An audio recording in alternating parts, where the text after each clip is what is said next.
Muy buenas tardes, desde Radio UCB en las instalaciones de la Universidad Central de Veracruz, en Avenida Jalapa 560, en Jalapa, Veracruz. Le doy la más cordial bienvenida a nuestro invitado del día de hoy, el ingeniero Marco Villegas.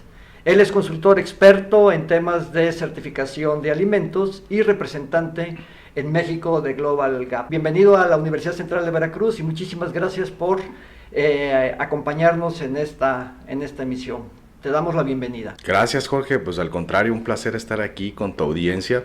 Sé que los programas que realizan acá están teniendo mucho impacto y pues bueno, qué más que abonar con el tema que conocemos desde hace muchos años y que compartimos también para platicar de ¿no? Gracias. Déjenme platicar que con Marcos nos une una gran amistad desde hace muchos años.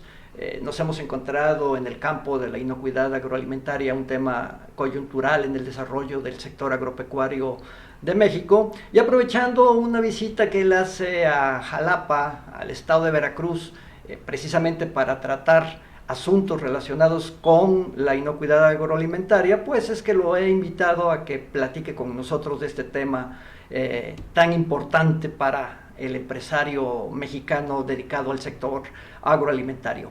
Marco, eres representante en México de Global Gap.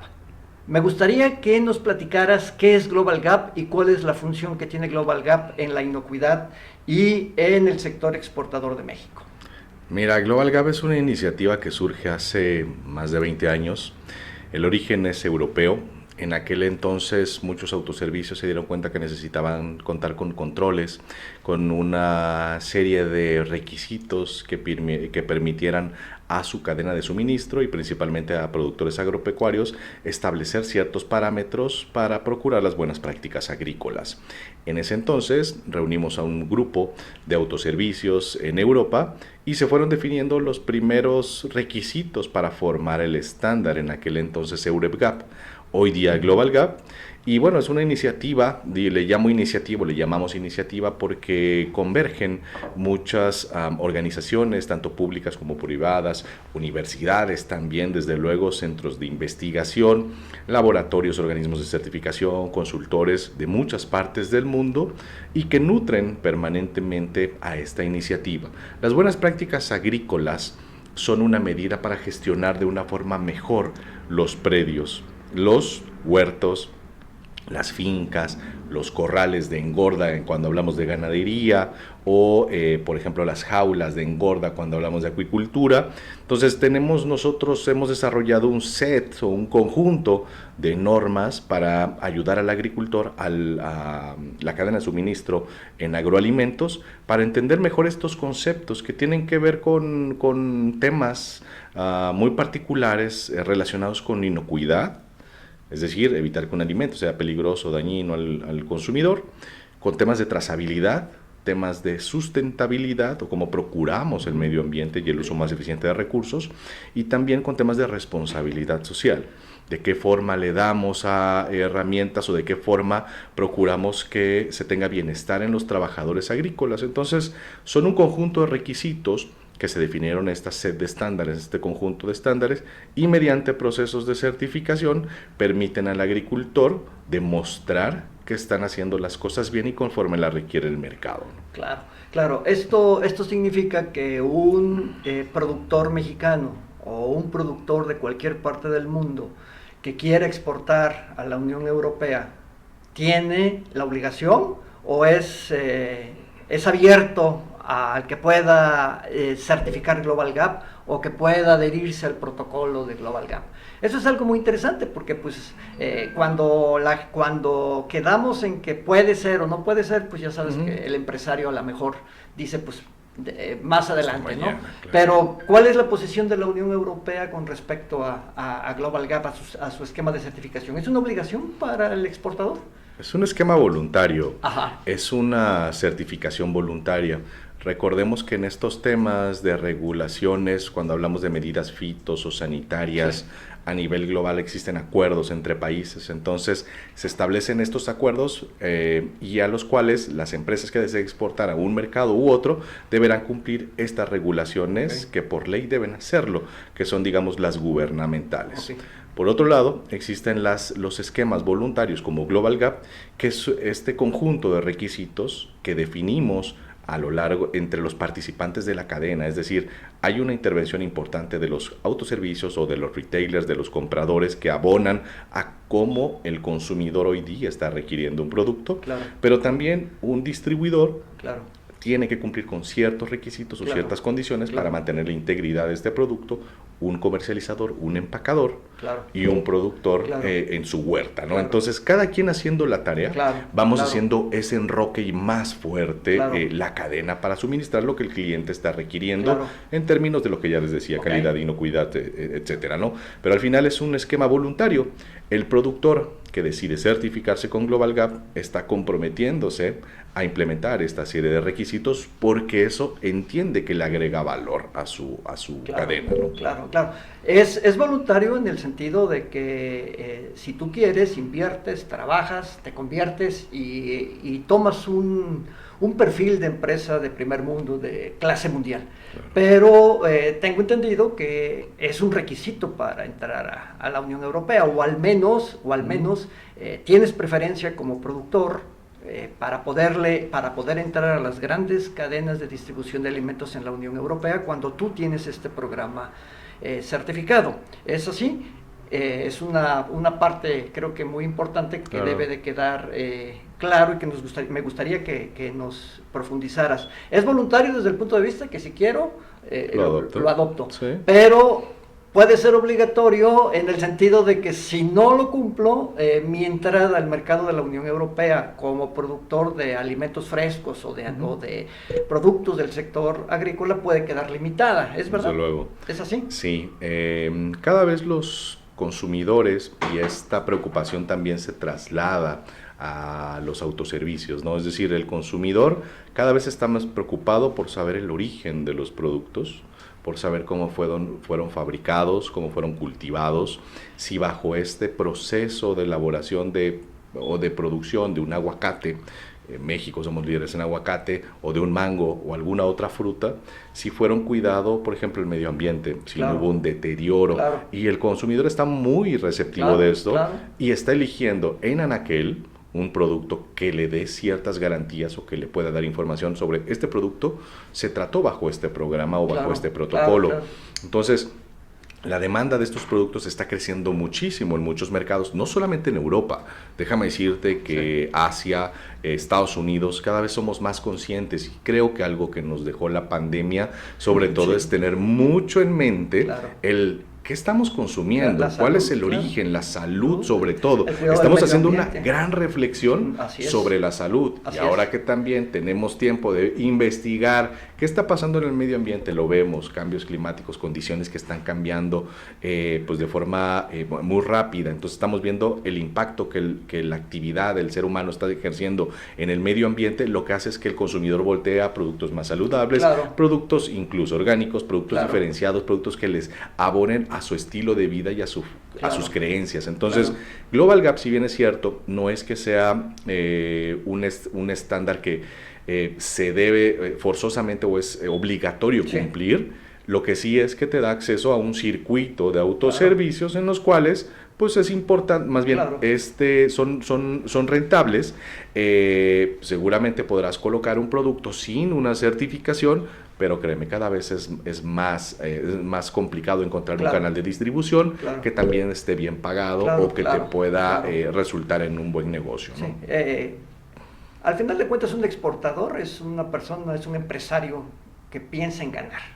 ¿Estamos de acuerdo? Correcto. Entonces, un empresario siempre va a buscar un nicho de mercado que le pague un precio justo o un precio que pueda hacer la diferencia entre un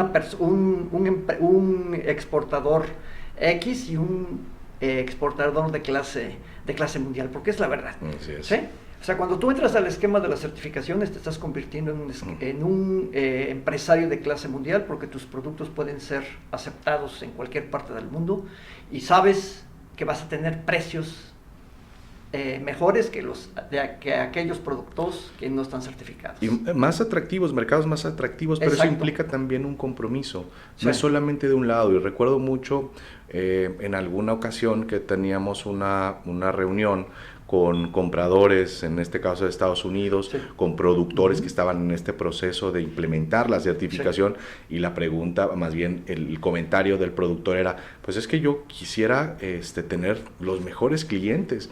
Y Claro. el comprador le dice, pues yo también lo que quiero son los mejores proveedores, y yo quiero que lo que voy a distribuir me den las garantías de que no me va a meter a mí en ningún problema. Claro. Y entonces, ¿de qué forma le damos esas garantías? Claro. ¿No? Es decir, tengo documentado, tengo registros de aplicación de productos fitosanitarios o de plaguicidas, no, pues no lo tengo. Entonces tienes la certeza de lo que estás mandando, pues no sé. Claro. Tus trabajadores están haciendo una manipulación higiénica del alimento, pues tampoco lo sé. Entonces, ¿cómo sabes que no estás metiendo un riesgo a un mercado y que eso te puede, pues, perjudicar a lo largo de toda la cadena? Entonces, es mucho de conciencia, es también mucho de que el empresario, el agroempresario, acceda a la información, porque hay información disponible, hay muchísima información disponible. Hoy no es como hace 15 años, Claro. que ¿dónde consigues la norma? ¿Dónde Sí, consigues es el verdad, estándar? es verdad. No, pues ahí está el manual, o me prestaron Sí. el manual, o sácale copia. ¿Dónde están los cursos? Pues lo da esta organización. ¿Cuándo tiene el curso? Pues dentro de 3 meses, 4 meses. Hoy no hay pretexto. Claro. Hoy tenemos curso, Todo información, está bien. la Sí, información de YouTube, se descargan los documentos. Nosotros tenemos un centro de documentos donde pueden descargar muchos documentos en varios idiomas. No hay solamente está en inglés. Claro. Tenemos en español, tenemos en francés, tenemos en alemán, tenemos en inglés. Hay en muchos idiomas. Entonces, no hay pretexto para decir hoy no cuento con la información, para al menos entender que esta es la tendencia de mercado. Cuando nos dedicamos al tema de alimentos, tenemos que estar en la jugada.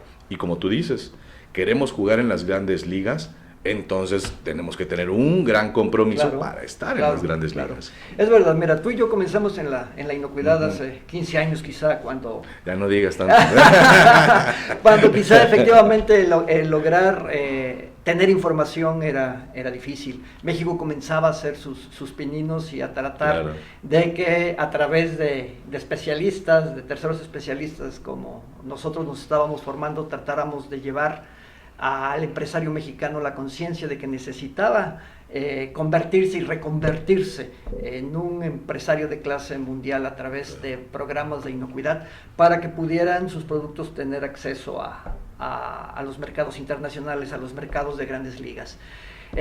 Han pasado algunos años, Marcos, y me gustaría, yo tengo mi opinión, pero me gustaría conocer tu opinión como experto, como un representante de un esquema internacional, de un esquema de certificación en inocuidad europeo, que tienes la oportunidad de viajar a lo largo de México y de conocer a los empresarios que buscan el mercado europeo como nicho de mercado. ¿Cómo ha crecido la conciencia del empresario mexicano con respecto a la inocuidad? ¿Cuál es ahora el punto receptivo a todos esos demandas que el mercado internacional pide a un exportador? ¿Cómo lo sientes tú en México? Mira, como tú sabes, tenemos una gran dependencia comercial con nuestro principal socio, que es Estados Unidos. Así es. Seguimos manteniendo cerca arriba del 80% en el sector agro, pues la exportación a Estados Unidos. Así es. Sin embargo, también es cierto que en esta búsqueda, y yo creo que en los años pasados, en los 3, 4 años anteriores, cuando veíamos un socio que pues a veces podía tomar una decisión y a veces podía tomar otra, y vimos algunos casos o algunos amagues que le llaman de cerrar la frontera a productos mexicanos agrícolas, claro. Pues el sector a través de las cámaras y los consejos Sí. empezaron, bueno, no empezaron ahora, en realidad empezaron a tomar nuevamente conciencia o retomaron esa conciencia del tenemos que buscar diversificar mercados, y tenemos que consolidar más allá del 4 o 5% que enviamos a Europa, por ejemplo. Claro, un mercado enorme además. Mercado enorme, brutal, y que demanda muchísimo producto mexicano, y que estamos de moda. La verdad es que no es por ser mexicano, pero el mexicano está de moda en muchas partes del mundo. Se sigue pidiendo mucho producto mexicano, y no nada más del sector agro, también del sector manufactura, productos alimenticios, mezcal, tequila. Mezcal ahorita está creciendo de forma impresionante, mermeladas, botanas, salsas, etcétera. Está y un acuerdo muchísimo. comercial además que nos respalda. Desde luego tenemos la puerta abierta. Tampoco es decir ahorita, y es un pretexto del, bueno, es que no puedo mandar allá porque los aranceles me están golpeando, ¿no? Tenemos un acuerdo comercial. Tenemos acuerdos comerciales y hay productos que están siendo atractivos y hay oportunidades, pero también hay que saber en qué ventana, en qué momento es bueno llegar. A veces el exportador o el agroexportador dice, yo quiero mandar a cierto mercado, pero o a Europa, por ejemplo, pero cuando su producto, o la fruta, o la hortaliza, el producto terminado del agro que quiere mandar, pues entra en la misma ventana que otros productos que también están siendo competitivos y que tienen una gran presencia ya, productos de Chile, productos de Ecuador, productos de Colombia, de otros países de Latinoamérica, pues también es complicado entrar. Entonces, todo ese tipo de cosas, y tú lo sabes en tema de comercio exterior, hay que saberlo, hay que conocerlo, no es... hay que palparlo día al día. Exacto, entonces... Regresando al punto, creo que el empresario mexicano cada vez ha entendido de una mejor forma que estos temas de inocuidad y de certificación llegaron para quedarse. Hay algunos que lo han asimilado de una forma más rápida, hay algunos que han tardado en entrar en estos procesos, no diría yo entenderlo, sino entrar. Y mucho tiene que ver con el nivel de exigencia que le pidan sus compradores. El hecho de comercializar con Estados Unidos, pues a veces te lo piden, a veces no. Y creo que eso nuestros competidores de Latinoamérica lo han entendido. México, otra vez regresando, dependemos esta dependencia en Estados Unidos. Países de Centroamérica o Sudamérica envían a Europa, entonces están muy acostumbrados a la dinámica comercial con Europa y saben que sí o sí hay que certificar, que sí o sí Global Gap es como un seguro que les permite mantenerse dentro de estos circuitos de alto valor, y nosotros seguimos todavía con el Estados Unidos, mandamos, a veces no mandamos certificado, a veces no certificado, pero lo que también es cierto es que las regulaciones han elevado el nivel. Desde el 2012, si no me recuerdo, 2012-2011, cuando existe la declaratoria de la ley de inocuidad en Estados Unidos, la famosa ley FISMA, entonces empieza a haber una mayor preocupación, diría yo, de la cadena de suministro y empiezan a tener capacitaciones en la Product Safety Rule o la regla para inocuidad de alimentos de producción primaria, y empiezan a tener una serie sobre todo de realidades que hacen que volteen hacia sus negocios y ver que no tienen controles o no tienen procedimientos o no tienen ciertos indicadores o no tienen un modelo de evaluación de riesgos o no tienen una evaluación de riesgos que le permita demostrar que todo lo que están haciendo lo están haciendo bien y conforme la nueva ley. Entonces les preocupa y es ahora capacitación, y ahora hay mucha gente, muchos empresarios que han contratado muchachos que se dedican ya con ese título el coordinador de inocuidad, o el jefe de inocuidad y empaque, o el jefe de producción e inocuidad, incluso títulos de inocuidad y sustentabilidad, porque esa es otra. El tema de sustentabilidad viene muy fuerte. Es otro punto muy importante competitivo para las exportaciones. Sí, efectivamente así es. ¿Tú piensas que el empresario mexicano ya está listo para las grandes ligas? ¿Ya está listo para que sus empresas certifiquen, para tener productos certificados que puedan llegar a cualquier parte del mundo y en este caso específico al mercado de la Unión Europea? ¿O piensas que todavía la brecha empresarial entre México y el resto del mundo es grande? ¿Tú qué piensas? Yo siento que México ha crecido, o sea, definitivamente ha crecido, independientemente de lo que se habló del Telecán y que ahora se habla del TEMEC, la manera en que se negoció, la manera como se aborda el sector agroalimentario. ¿Tú piensas que el empresario mexicano ya está listo para las grandes ligas? ¿Ya está listo para ser un buen proveedor de cualquier cadena en la Unión Europea y en Estados Unidos? ¿Cuál es tu punto de vista? Mira, yo creo que el proveedor mexicano, el exportador mexicano, el agroempresario, siempre ha estado listo. Es un tema de voluntad. Es decir, siempre ha estado listo porque tenemos muchas cualidades, tenemos condiciones agroclimáticas en todo el país, tenemos socios, hemos sabido trabajar en grupo, en cadena. Tenemos grandes asociaciones líderes en el sector que hoy es un reflejo en el hacia el exterior de lo bien que hemos hecho las cosas a nivel interno. Entonces, yo creería que siempre hemos estado listos. Lo que ha faltado es un compromiso por parte del empresario de pensar en 5 o 10 años, no pensar en la siguiente temporada, no pensar en lo que voy a cosechar la próxima semana, es decir, pensar en plazos, tener una planeación estratégica a mediano y largo plazo. Totalmente no solamente pensar pues a ver cómo me va, y que es común, ¿no? A ver cómo me va para el siguiente corte, ni siquiera la siguiente, claro. El siguiente corte. Y el siguiente corte pues es en 3 meses, y dependo de un cliente o dependo de 2 clientes. Entonces, creo que ahora el empresario, hay un factor que he visto y que platico muy seguido, con varias organizaciones y con algunos expertos, y es el tema de una transición que estamos viendo en los liderazgos que las empresas están tomando.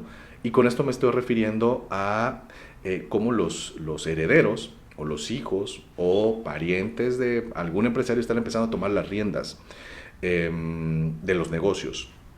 Y recordarás que cuando llegábamos incluso a algunas agrícolas con los señores de hace muchos años y nos papel, llegaban, claro, ¿no? Papel y lápiz, la contabilidad. Y llegábamos, exacto, desde luego, cuántas cajas salieron, cuánto gané, sí. Listo, muchas gracias. Si bien conocían el precio y si bien conocían cuánto les había costado el plaguicida, ¿verdad? Porque lo compraban en el mercado negro. Desde luego. Y siempre nos decían, usted, joven, ¿qué me va a venir a mí a enseñar si llevo 35 años en los negocios? Sí, es verdad eso. Creo que lo que ahora estamos viviendo es pues yo diría una nueva era de muchachos, millennials, todavía generaciones X, que esto lo han entendido bien, y he tenido la fortuna de conocer a muchas personas que están tomando las riendas de un negocio, pero bajo una visión global. Global, ya, exactamente. No es solamente regional. Sí, y me refiero incluso región Estados Unidos, ¿eh? Sí. O sea, es decir, regional, lo que vendo en México y lo que vendo en Estados Unidos, lo que vendo a McAllen, lo que vendo a Arizona.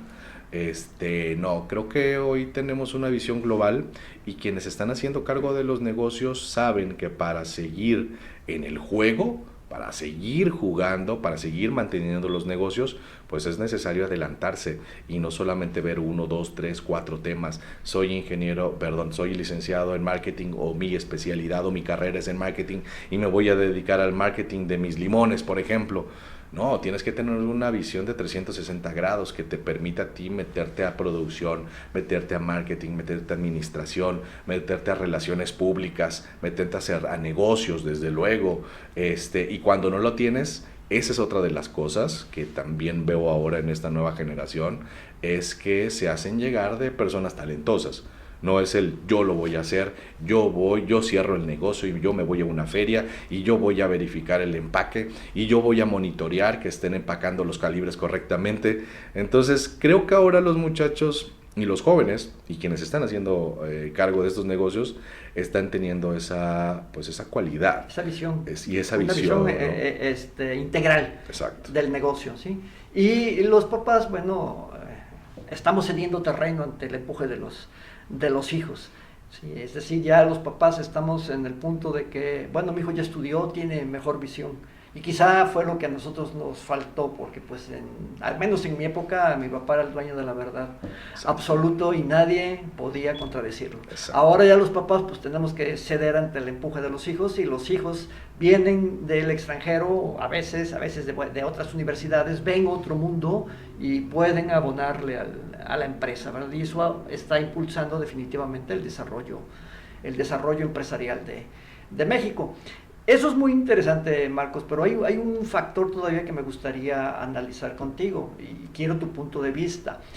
Tú y yo sabemos la política agroalimentaria que tenemos en Estados Unidos, y la política agroalimentaria de la Unión Europea, la participación de los gobiernos en los subsidios a los productos, a las exportaciones, que es lo que hace a veces que los productos mexicanos sean poco competitivos, al no tener el productor mexicano esos estímulos como los tiene los productores europeos y americanos. ¿Cuál es tu punto de vista tu experiencia y tu sentir acerca del apoyo que tiene el agroproductor en México por parte del gobierno para promover las exportaciones. Yo a veces siento que no se ha visto que el crecimiento de México a nivel internacional, el que seamos la principal potencia exportadora de América Latina, y que seamos entre las 20 economías del mundo, se comprenda que es gran parte al sector exportador mexicano. Entonces, yo pienso que México podría crecer más si hubiese un apoyo, una política agropecuaria, y en este caso el sector exportador mayor que la que existe. Conociendo el caso de Europa y el de Estados Unidos, insisto, ¿cuál es tu perspectiva? Tú que lo vives también día a día con el empresario. A veces siento que el empresario está solo.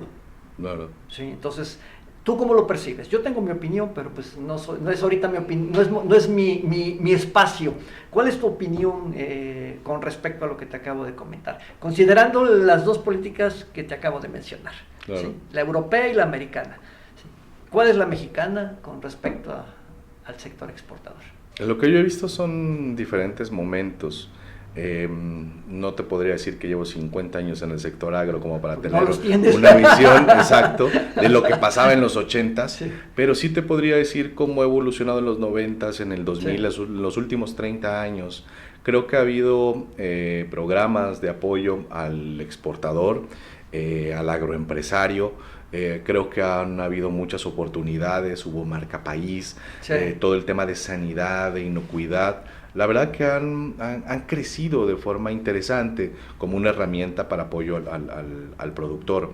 Esta firma de los tratados con China, por ejemplo, para exportación de algunos productos agrícolas, de banano últimamente el año pasado, creo que abre una gran oportunidad. Es decir, la labor del gobierno creo que no debe centrarse únicamente en los apoyos. Entiendo perfectamente que un agricultor en Estados Unidos, para el caso de granos, o la producción de granos, recibe grandes cantidades de apoyo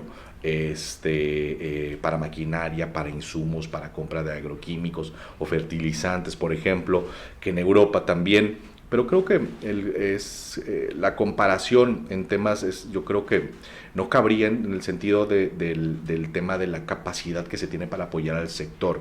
Coincido contigo en que es uno de los, para mí es el motor, de los 4 motores que tenemos en la economía de México. El tema de la exportación es el que se debe de fomentar.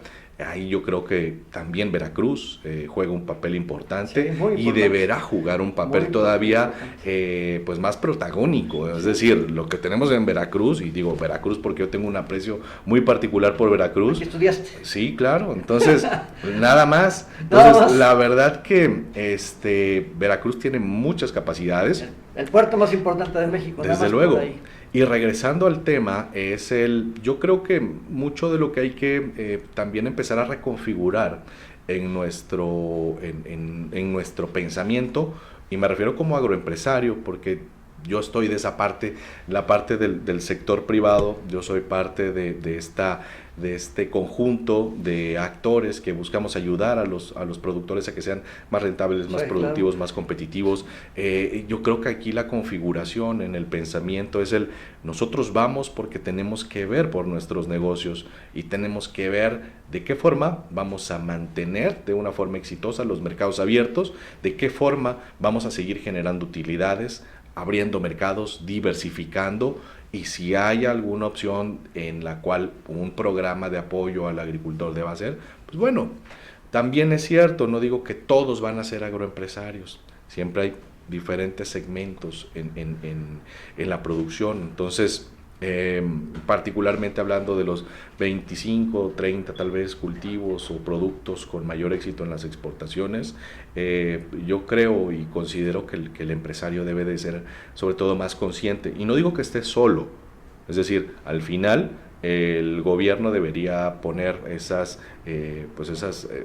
carriles o esos caminos o esas autopistas a través de los cuales transite la iniciativa privada, lo considero así, pero ser muy conscientes que no siempre se va a tener esa dependencia en los programas de apoyo o en los programas sociales, por ejemplo, ¿no?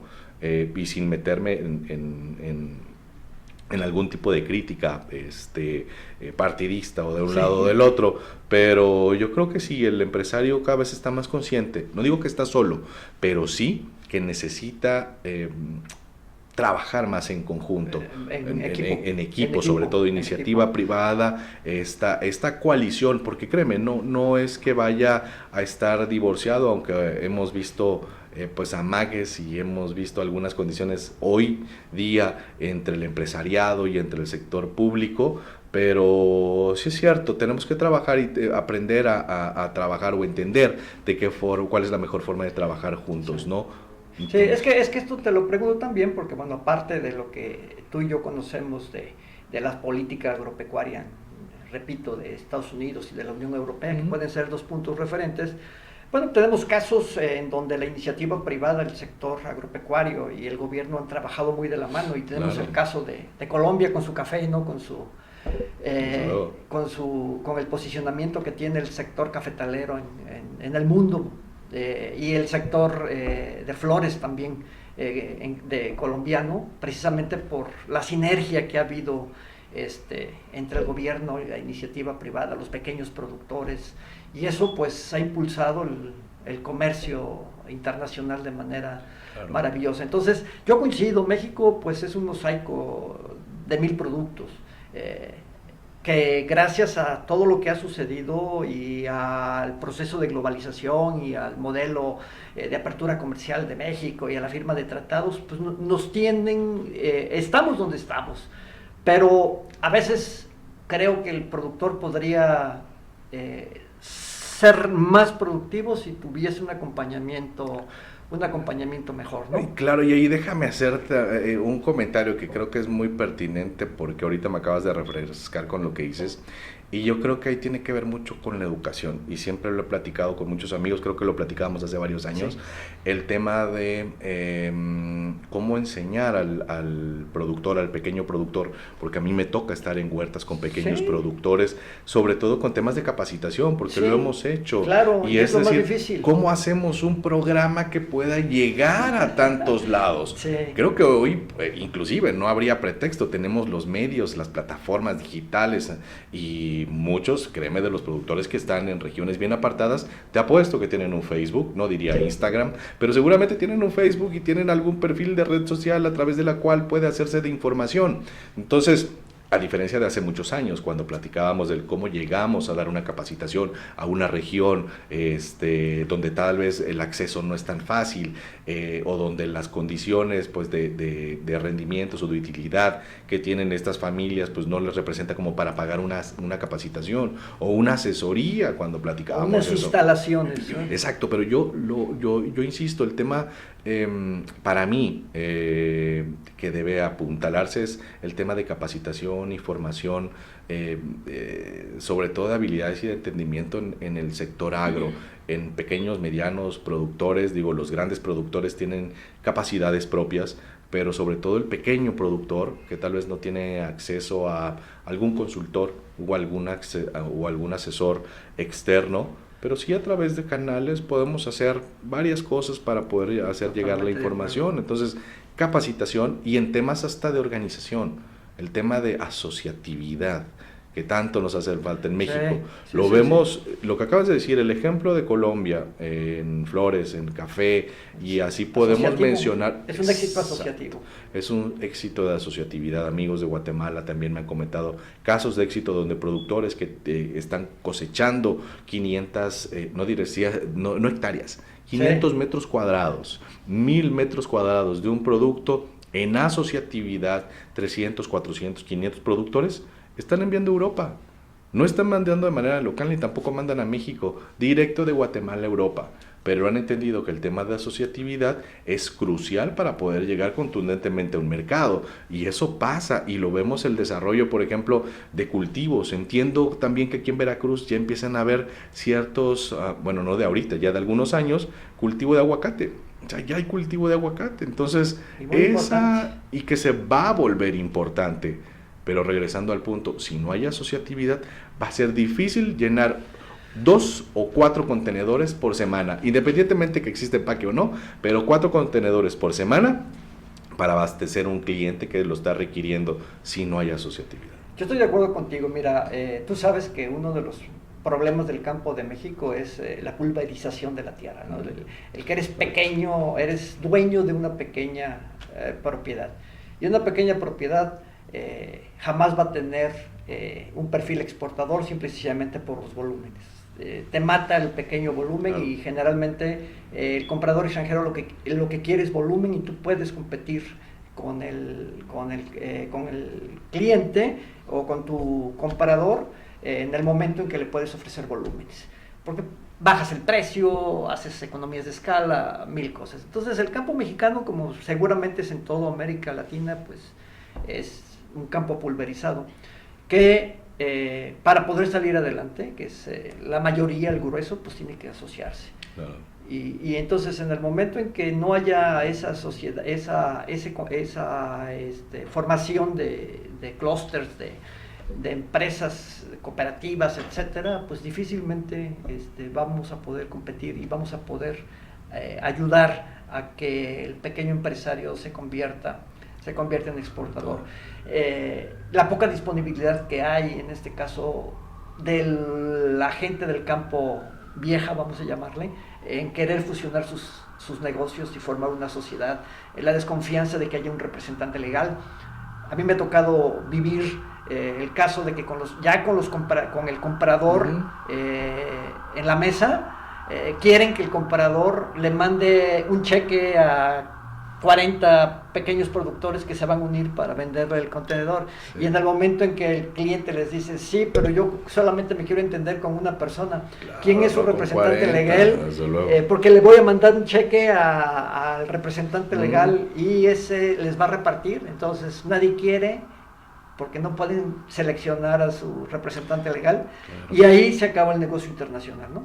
Claro. Entonces es ahí donde creo que hay que trabajar mucho. Desde luego, y es un tema de confianza. Si nosotros, claro. Si es un tema que nosotros no aprendemos a transmitir hacia afuera, es decir, cuando tenemos un evento de este tipo donde no confiamos ni de forma interna, ¿tú crees que un comprador de Japón que te conoce 1 año, 2 años, va a hacer negocios contigo? No, pues definitivamente no va a hacer negocios contigo, porque va a decir, no va a decir lo que dicen, es si ni siquiera entre ellos se tienen confianza, claro. ¿Cómo yo les puedo tener confianza? Y se caen los negocios, claro. Y se caen los negocios, y yo he visto caerse de ese tipo muchos negocios. Bien, Marco, me gustaría ya para cerrar, ahora que me dijeras, ¿cómo ves Veracruz?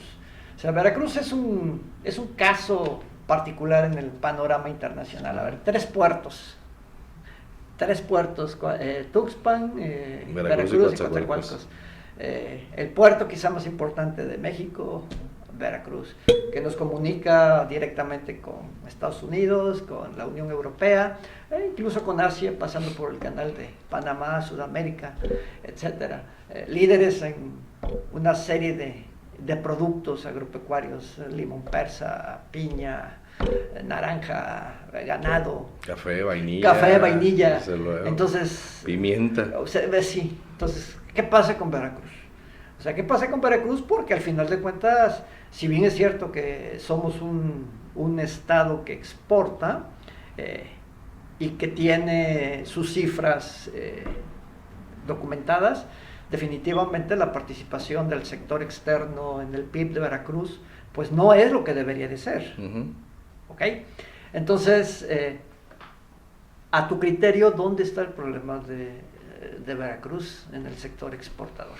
Digo, no sé si sea un problema, creo que no sé si una oportunidad, razón, es un área de oportunidad, no es un problema, el problema sería que no tuviera nada. Claro. Efectivamente, un área de oportunidad porque lo tiene todo, y eso a mí siempre me lo cuestionan en foros cuando no estoy en Veracruz. O sea, ¿qué pasa con Veracruz? Exacto. Danos tu ¿Por qué no ha despertado Veracruz? ¿Por qué no ha despertado? O al menos no ha despertado en la medida que debía de despertar. Claro, tal vez no veamos reflejado en un número, por ejemplo, en la contribución del PIB agropecuario a nivel nacional, ¿no?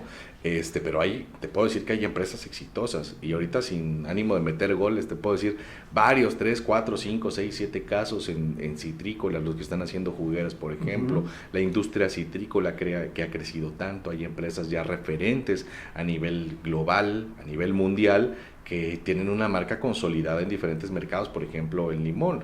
No nada más voy a hablar de la región de Martínez. Ya hasta ahora Coatepec, la región de Tuzamapa. Ya sé que está creciendo. Y importantísimo, pero bueno, ese es otro tema importante que me ha tocado vivir, que tiene un problema de asociatividad bastante. Sí, desde crítico. luego. Sí. Entonces, pero hay muchos casos de éxito, porcicultura, avicultura, porcicultura, el proyecto que se hizo acá en Perote, que sé que es un proyecto muy grande, y que evidentemente eso genera una gran derrama económica hacia todas esas comunidades y ese entorno social, pero yo creo que hay muchos más casos de éxitos de los que pues estamos reflejando, que estamos comunicando, ¿no?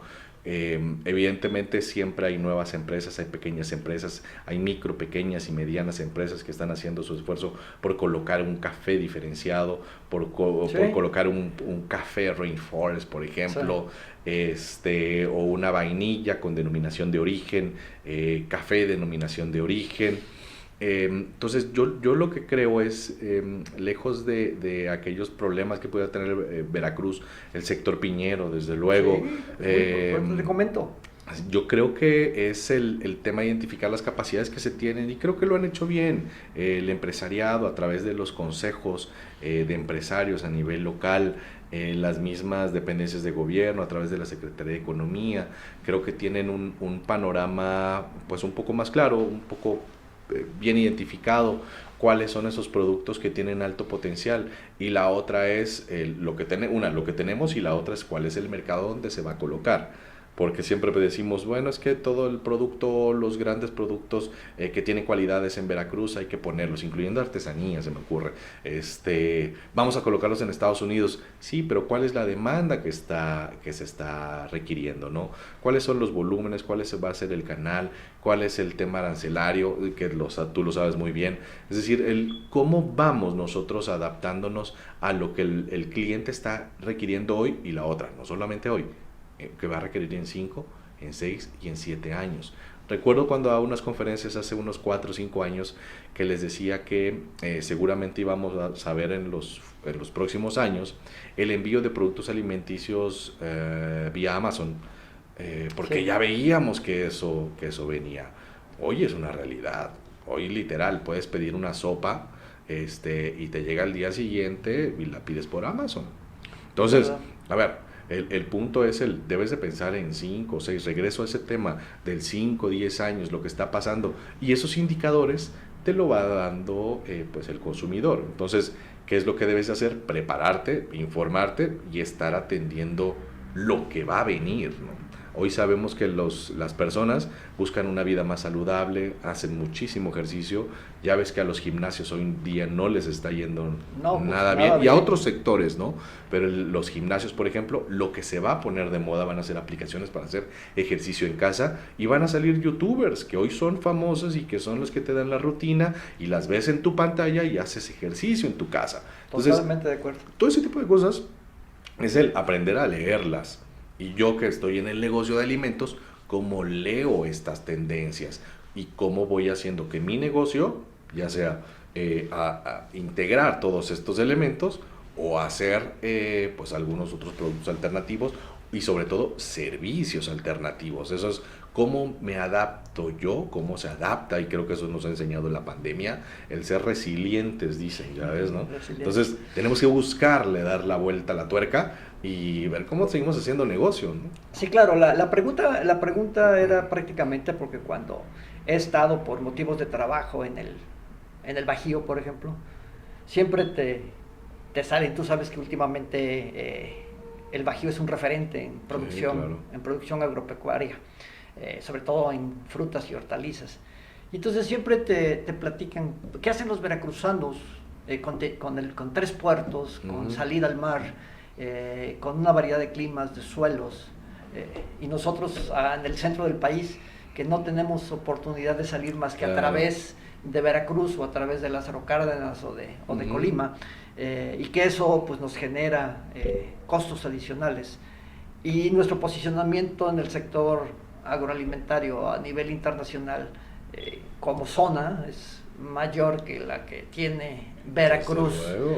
entonces, por eso te preguntaba, ¿por qué Veracruz? O sea, yo te podría decir porque vivo en Veracruz, tú vienes a Veracruz, entonces tú cómo lo ves, porque sí es una pregunta obligada cada vez que saben que yo soy de Veracruz y que estoy por alguna razón laboral en el Bajío, es la pregunta obligada, ¿verdad? Yo creo que regreso y es el tema que no solamente a Veracruz, un tema que tenemos casos exitosos en algunas regiones, pero es el tema organizativo, Sí. es el tema organizacional, el tema cómo trabajamos a nivel de profesionalización de las organizaciones agropecuarias. Eso. Profesionalización. Eso es el punto. Claro, estoy de acuerdo contigo. No solamente es, vamos a hacer el consejo de productores, Sí. o el grupo de productores, o la asociación de productores. Sí, pero si no tienes talento que te cobije, es que yo soy el empresario, sí, está bien, pero generalmente vas a necesitar a licenciados, mercadólogos,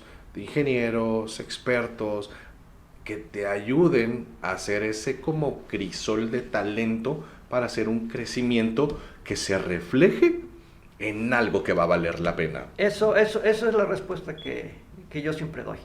O sea, el clima, el suelo, todo lo tenemos. Agua, todo lo tenemos. Sí. Entonces, efectivamente, el que la gente entienda que se tiene que asociar, que tiene que distribuir el talento y que le tiene que dar responsabilidades a aquel que está preparado es la diferencia entre lo que está sucediendo actualmente en el Bajío y lo que está sucediendo en estados como Veracruz, ¿verdad? Entre estar y no estar en un mercado internacional. En que tengo todo, pero pues hago poquito, y en que hago mucho, aunque tenga yo poquito, ¿verdad? Y también saber cuándo asociarse con estos talentos y con quién asociarse. Sí. Y esto me refiero que muchas veces quiere uno tener el dominio de la cadena completa. Soy productor, ahora quiero mi empaque. Ya tengo mi empaque, ahora quiero mi bodega en McAllen.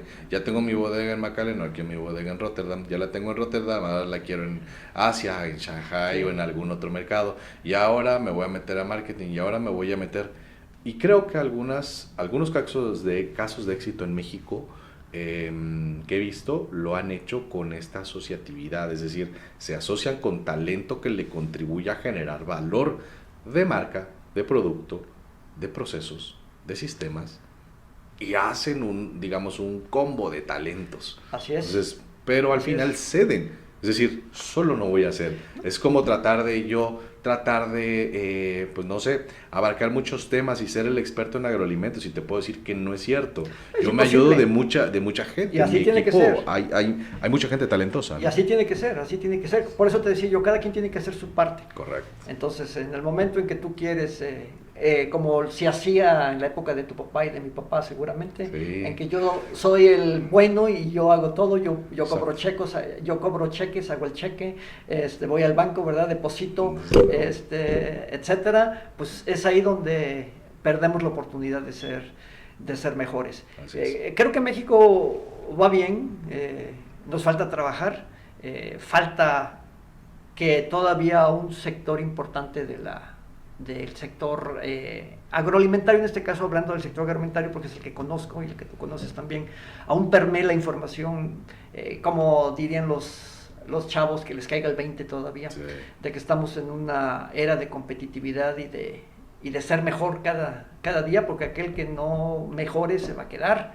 Claro. Y creo que el camino es correcto, y la presencia de profesionales como tú, Marco, en el sector agroalimentario, visitando México, visitando empresarios e impulsando el desarrollo exportador del país es el camino para que salgamos adelante. Es un tema pues que aquí nos podríamos quedar toda la tarde, pero tenemos el riesgo de que si grabamos 4 horas nadie nos va a escuchar. Entonces, mejor vamos a dar por concluido. No sé si te gustaría dar un mensaje al sector empresarial de Veracruz. Pues mira, yo nada más me quedaría con una idea, una reflexión. Hace muchos años teníamos la frase muy trillada y en la mente que el grande se come al chico, ¿no?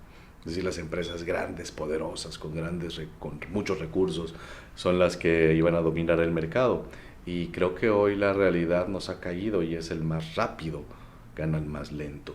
Sí. ¿Qué tan rápido tu empresa, la gestión que haces en la operación de tu negocio, puede adaptarse a una condición como lo que vivimos ahora en pandemia, ¿no?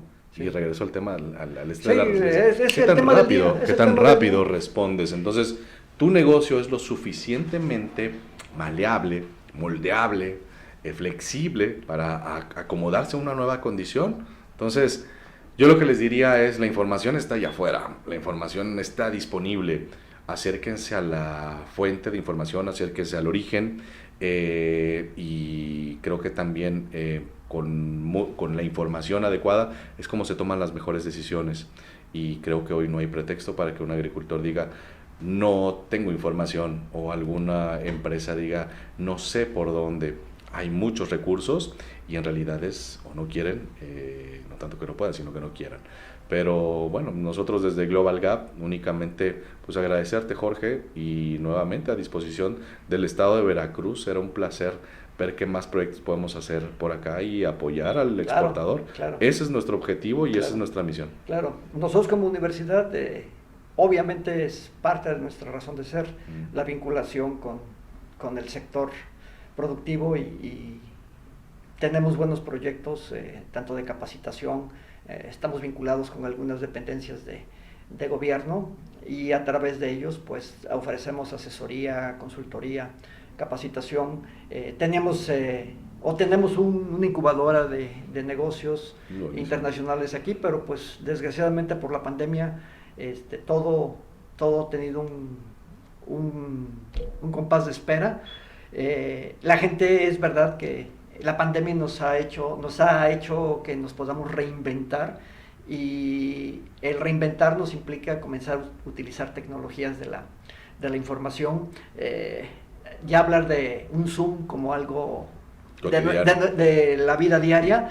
Sin embargo, tú estuviste conmigo en una reunión hace un par de días con un empresario bastante importante, de un sector muy importante en Veracruz, que quiere exportar, y cuando le propusimos que nos íbamos a conectar por Zoom para hablar con todos los socios, ¿qué fue lo que nos dijo? Todavía no es el momento porque todavía mi gente no está preparada para usar las tecnologías, ¿verdad? Mejor tenemos una reunión presencial, ¿sí? Pero bueno, pues estamos en el camino, y hay muchos empresarios que ya están utilizando las tecnologías de la información para acercarse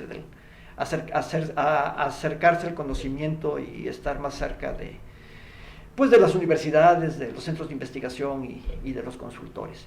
Pues yo te agradezco, Marco, de tu presencia en Radio UCB. Seguramente va a ser la entrevista, no por mi participación, sino por tu participación de mucho interés para los estudiantes de negocios, para la comunidad empresarial que nos sigue. Y bueno, pondremos tu información a disposición de todos aquellos que nos siguen, para que podamos generar quizá en el corto plazo algún proyecto estratégico para apoyar a través de la universidad, de tu consultoría, de Global Gap, algún proyecto estratégico para impulsar las exportaciones de Veracruz, ¿sí? Y del país. Muchísimas gracias por acompañarnos, y cada vez que vengas a Jalapa recuerda que tienes que venir a hacer una visita a Radio UCB para platicar de los temas coyunturales en el desarrollo agropecuario del país. Gracias, Marcos, gracias, y pues bienvenido a Radio UCB. Muchas gracias, Jorge Rafael Pérez Moreno, desde Radio UCB,